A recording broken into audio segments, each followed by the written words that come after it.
again, if this channel has provided you anything, again, you want to be able to know the information. And a lot of times what happens is veterans get stuck in a federal benefit component. We must also continue to know that they have, there's so many different factors in regards to benefits. There's statewide benefits, okay? There's county-based benefits. There are benefits based upon your circumstance. And guess what? Don't lose what you have really earned, okay? Understand this is an earned benefit.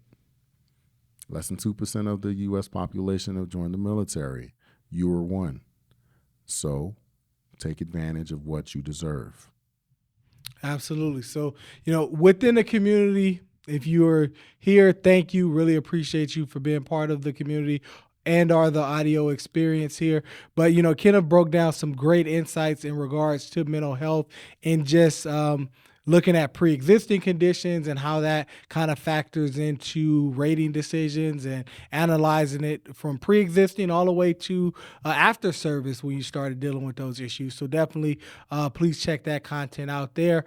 But what we want to make sure that we provide to everyone, because it's so important, and we actually have a particular video about this, is the new PTSD stressor form. Okay, so very important. We want you to know about that. Kenneth, can you break down some of the new components of the stressor form?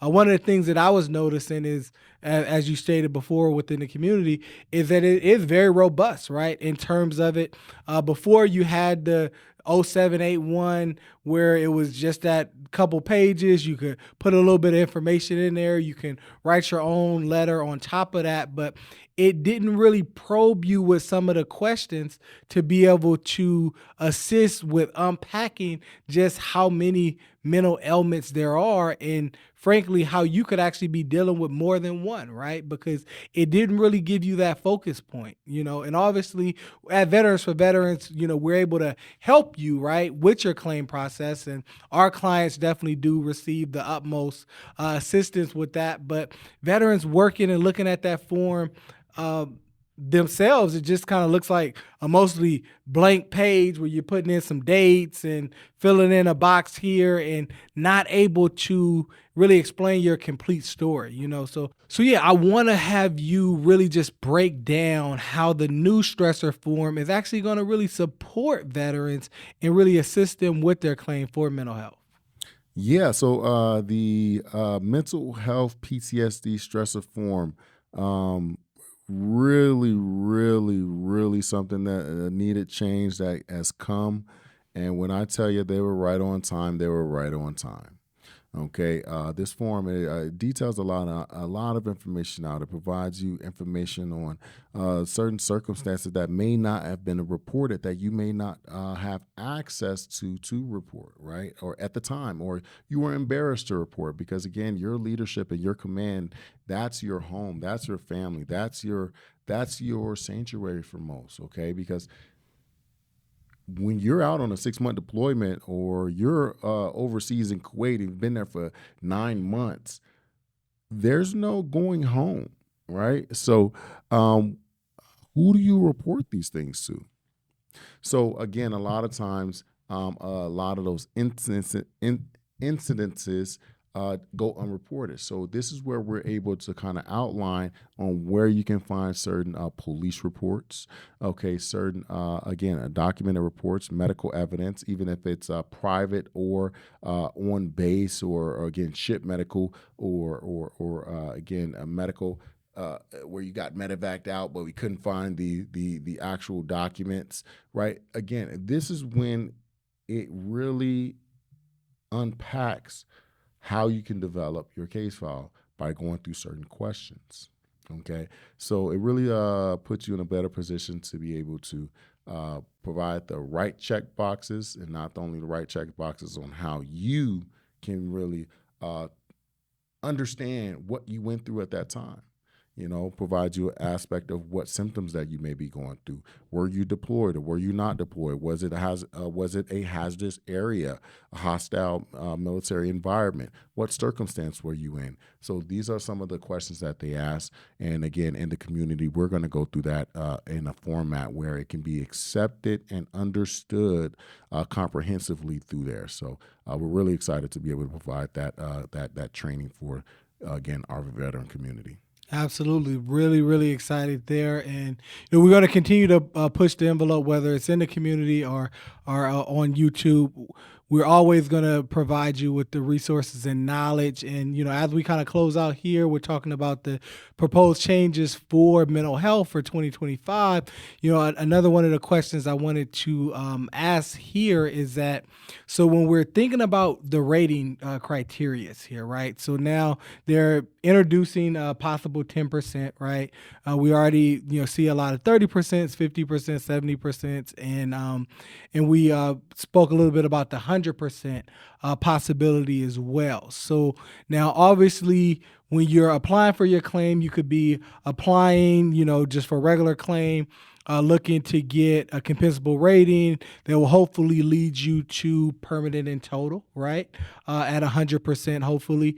But also, you can apply for individual unemployability. Mhm. So the question that I have here, and what some of our community members may have, is that to receive 100% for mental health, do you have to be applying for individual unemployability to receive that rating there?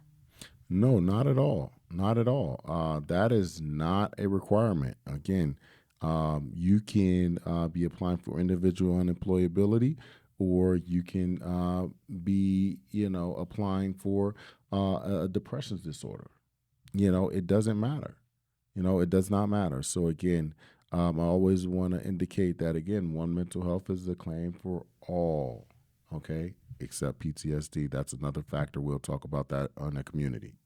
Okay, absolutely. So you're saying you could just be rated for different mental health ailments and be 100% just for that, and it could be permanent and total and not with individual unemployability. Yes, of course, of course. So, in reference to the proposed change, I want you to understand that in the reference to the proposed change, I want you to understand that it is simply stating that is a symptom of. It doesn't necessarily mean that you're applying for unemployability, because unemployability is a criteria where you will not be able to work. Where in some instances where you can work, but again, I don't recommend it. But again, when we're talking about the Veteran Learning Center, that's when we'll talk a little bit more about IU. Okay, but join the community to find out. But I will tell you this is that IU is not a requirement to be able to receive 100% mental health rating decision. Okay, when we're talking about IU is simply focused on your ability to work from your service connected disability. Can you have an ability to work based upon your service connected disabilities?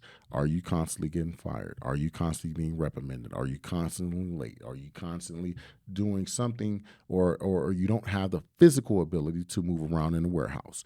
Again, you have back problems. Okay, you have migraines. You've got your migraines are so bad that you just cannot work because you're receiving those migraines on a every other week basis. So again, it's set aside for things of that nature, not specifically just for your impairment of work. Impairment of work was exclusively a criteria that needed to be discussed prior to the proposed change that's coming down the pipeline in April 2025. So it needed to be factored in your decision.